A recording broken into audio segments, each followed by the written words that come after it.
একটা ম্যাজিক দেখবে? Are you ready guys magic দেখার জন্য?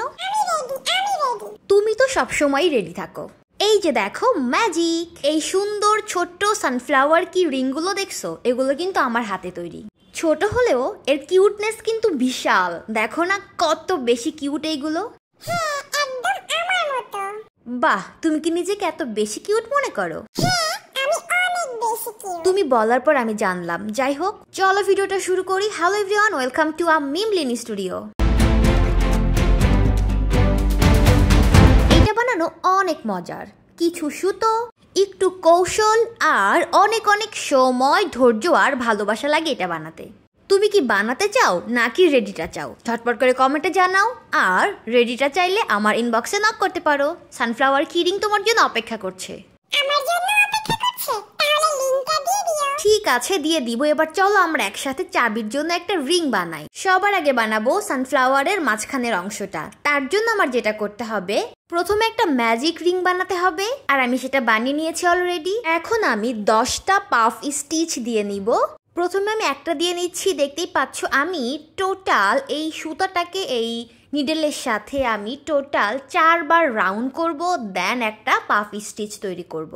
এইভাবে আমি টোটাল 10টা পাফ স্টিচ রেডি করে নিব। তোমরা দেখতেই পাচ্ছ আমি ঠিক কিভাবে এক একটা স্টিচ রেডি করতেছি। তো সেম ভাবে আমি আরো কয়েকটা স্টিচ তোমাদেরকে দেখাচ্ছি। এখানে ভিডিও একটু স্লো রেখেছি তোমাদের দেখার সুবিধার্থে।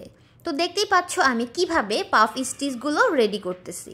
তোমরা যে যেরকম পাফি স্টিচ চাও সে সেরকম ভাবে করতে পারো। আমি যেমন 4 বার রাউন্ড করলাম, তোমরা চাইলে এটার মধ্যে 5 বার 6 বার রাউন্ড করে দেন একটা পাফ স্টিচ তৈরি করতে পারো। আমি এখন সানফ্লাওয়ারের মাঝখানের যে অংশটা বানাচ্ছি পাফ স্টিচ দিয়ে, আমার সেম ভাবে 2টা মিডলের অংশ লাগবে সানফ্লাওয়ারের জন্য। তোমরা যদি কেউ বানাতে চাও তাহলে সেম ভাবে সেম স্টিচ দিয়ে বানাতে পারো। প্রথমে একটা বানিয়ে নিবে, তারপর আরেকটা বানিয়ে নিবে। তো দেখতেই পাচ্ছ এখন আমি একদম ঝড়ের গতিতে সানফ্লাওয়ারের মাঝখানের অংশটা কিন্তু একদম রেডি করে ফেললাম। এই যে দেখো একদম রেডি হয়ে গেছে। এখন এটাকে জয়েন দিচ্ছি স্লিপ স্টিচের মাধ্যমে। এটাকে জয়েন করে দেন এটাকে আমি কেটে রেখে দিব। আর সেম ভাবে আমি আরেকটা এরকম মিডলের অংশ বানাবো। আমার কাছে এই কাজ করতে কিন্তু অনেক ভালো লাগে। তোমরা যদি কেউ কখনো ট্রাই করে থাকো আমাকে কমেন্টে জানাতে পারো তোমাদের কাছে কেমন লাগে। আমি জানি এটা বানাতে অনেক ধৈর্য লাগে, অনেক সময় লাগে, বাট ভালোও লাগে, তাই না? যখন কাজটা একদম সম্পূর্ণ হয়ে যাবে তখন অনেক শান্তি শান্তি লাগে, অনেক ভালো লাগে। তো দেখতেই পাচ্ছ আমি সেম ভাবে কিন্তু আরেকটা মিডলের অংশ বানাচ্ছি। তারপর এই দুইটাকে আমি একসাথে জয়েন করব সিঙ্গেল চেইন স্টিচের মাধ্যমে। তো দেখতেই পাচ্ছ এখন এগুলোকে আমি জয়েন করছি। এটাকে জয়েন করলে কিন্তু আমার সানফ্লাওয়ারের মাঝখানের অংশটা একদম রেডি হয়ে যাবে। আর তখন এটা দেখতে অনেক বেশি ফ্লাফি লাগবে, অনেক বেশি কিউট লাগবে। তো দেখতেই পাচ্ছ এটা আমি ঝড়ের গতিতে একদমই রেডি করে ফেললাম। এই যে একদম রেডি হয়ে গেছে। তাহলে আর কি, তুমি খেয়ে ফেলো। ওরে বাবা, শখ কত! যাই হোক, তো এখন আমি যেটা বানাবো সেটা হচ্ছে এখন বানাবো সানফ্লাওয়ারের সাইডের অংশ, আই মিন ফুলের পাতাগুলো বানাবো। তার জন্য আমি ইয়েলো কালার সুতা নিয়ে নিয়েছি। এবার আমি 3টা চেইন স্টিচ দিয়ে নিলাম। এখন সুন্দর করে আমি 5 বার একটা চেইন স্টিচের মধ্যে 5 বার আমি রাউন্ড করব, দেন আরেকটা চেইন স্টিচও আমি সেম ভাবে 5 বার রাউন্ড করব। টোটাল যখন 10টা রাউন্ড হয়ে যাবে তখন আমি একটা স্লিপ স্টিচ দিয়ে একটা পাফ স্টিচ রেডি করে ফেলবো।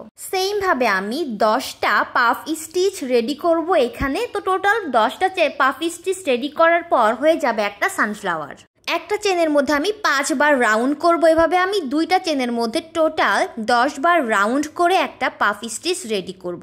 দেখতেই পাচ্ছ আমি কিন্তু এখানে টোটাল 5টা কমপ্লিট করলাম। এখন আমি আরেকটা চেইন স্টিচের মধ্যে সেম ভাবে আবার 5টা রাউন্ড করে নেব। যেমন এই যে একটা রাউন্ড করে ফেললাম, এখন হচ্ছে একবার আবার এই যে এখন হচ্ছে এটা দ্বিতীয়, তারপর আরেকবার রাউন্ড করে নিলাম, এবার হচ্ছে এটা চতুর্থ, তারপর আরেকবার রাউন্ড করে নিব, দেন হয়ে যাবে আমার পঞ্চম। এই তো আমার এখানে টোটাল 5টা রাউন্ড হয়ে গেল। সব মিলে 10টা রাউন্ড হয়ে গেল। তারপর আমি এখন একটা স্লিপ স্টিচ দিয়ে এটাকে একদমই জয়েন করে ফেললাম খুবই টাইট করে। তো এখন আমি যেটা করব, এখন আমি টোটাল 3টা চেইন স্টিচ নিব। তো এই যে 1 নম্বরের চেইন স্টিচ আমি এখন নিব, 1, তারপর 2, এবার হলো 3। এখন হচ্ছে আমি এই স্লিপ স্টিচের মধ্যে এটাকে জয়েন করে ফেলবো আরেকটা স্লিপ স্টিচ দিয়ে। তো হয়ে গেল দেখতেই পাচ্ছ। এখন আমি আবার 3টা চেইন স্টিচ দিয়ে নিব। তো 1, তারপর হচ্ছে 2, এবার হচ্ছে 3। এখন আমি সেই 2 নাম্বার চেইনের সাথে একদমই স্লিপ স্টিচ দিয়ে জয়েন করে ফেলবো। এই যে হয়ে গেল স্লিপ স্টিচ দিয়ে জয়েন করা, ব্যাস হয়ে গেল একটা সুন্দর সানফ্লাওয়ারের পাতা। এখন আমি আবার 3টা চেইন স্টিচ দিয়ে নিব। তারপর আমি 3 নাম্বার চেইন স্টিচের মধ্যে আবার সেমভাবে 5টা করে টোটাল 10টা রাউন্ড করে দেন সেমভাবে আমি আবার আরেকটা পাফ স্টিচের তৈরি করে ফেলবো, মানে সূর্যমুখীর একটা পাতা তৈরি করে ফেলবো। এভাবেই হয়ে যাবে আমার সূর্যমুখী ফুল। এভাবে আমি টোটাল 10টা পাতা করে ফেলবো একটা ফুলের জন্য। দেন এখন হচ্ছে চাবির রিংটাকে ঝুলাতে হবে। তার জন্য আমি এখন এই চাবি রিংটাকে ঝুলাবো। দেখতেই পাচ্ছ আমি প্রথমে 10টা রাউন্ড নিয়ে একটা সানফ্লাওয়ারের পাতা রেডি করলাম একটা স্লিপ স্টিচ দিয়ে। তারপর আমি 3টা চেইন করব, তার জন্য প্রথমে একটা চেইন, 2টা চেইন, 3টা চেইন করলাম। 3টা চেইন করে আমি এবার সেই স্লিপ স্টিচের মাধ্যমে এটাকে আবার জয়েন করে ফেললাম। এই যে দেখো একদম রেডি হয়ে গেছে। এখন হচ্ছে আবার আমি 3টা চেইন দিয়ে সাইডে একদমই জয়েন করে ফেলবো, ব্যাস হয়ে যাবে আমার সুন্দর একটা সানফ্লাওয়ার কি রিং। এখন তোমরা আমাকে বলো তোমাদের কাছে আমার এই ভিডিওটা কেমন লাগলো, ঝটপট করে কমেন্টে জানিয়ে দাও। আর তোমরা কি এটা নিজেরা বাসায় বানাতে চাও নাকি রেডিটা নিতে চাও?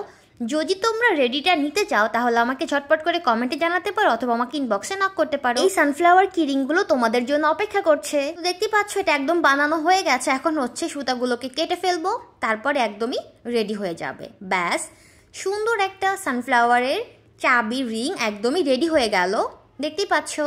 আর তোমাদের একটা গুড নিউজ দিই, আমি কিন্তু অনেকগুলো অলরেডি বানিয়ে সেল করে দিয়েছি। এই যে দেখো এটা একদম রেডি হয়ে গেছে। এই যে দেখো কত সুন্দর লাগতেছে এটা দেখতে। তোমাদেরকে দেখাই আমার চাবি রিংটা ঠিক কেমন লাগতেছে। দেখো আমার ডয়ারের চাবির সাথে এটা আমি ঝুলিয়ে দিয়েছি, এটাকে দেখতে কত বেশি সুন্দর লাগতেছে। এই যে দেখো একে একে আমি এইভাবে অনেকগুলো বানিয়েছিলাম। তো এই যে দেখো 2টা বানিয়েছি, তারপর এই যে দেখো টোটাল আমি 6টা বানিয়েছি। এগুলোকে এখন পাঠিয়ে দিব যারা যারা চেয়েছিল তাদের ঠিকানায়। তো দেখতেই পাচ্ছ এগুলোকে এখন প্যাকেট করতে হবে। তুমি চাইলে তোমার নিজের জন্য নিতে পারো অথবা তুমি তোমার প্রিয়জনকে খুশি করার জন্য কিন্তু নিতে পারো। এগুলো দেখতে অনেক বেশি সুন্দর, এটা অনেক ছোট বাট অনেক বেশি কিউট, অনেক অ্যাট্রাকটিভ দেখতে। এই যে দেখো আমি এখন প্যাকেটগুলো রেডি করলাম। প্যাকেটের গায়ে সুন্দর করে লিখে দিলাম মিমলিন স্টুডিও। এখন হচ্ছে এই যে দেখো একদমই রেডি হয়ে গেল যার যার ঠিকানায় যাওয়ার জন্য। আজকের ভিডিও তোমাদের কেমন লাগলো ঝটপট করে কমেন্টে জানিয়ে দাও। অবশ্যই লাইক, কমেন্ট, শেয়ার, সাবস্ক্রাইব এবং ফলো করতে ভুলবে না। দেখা হচ্ছে নেক্সট ভিডিওতে। Tata, bye bye.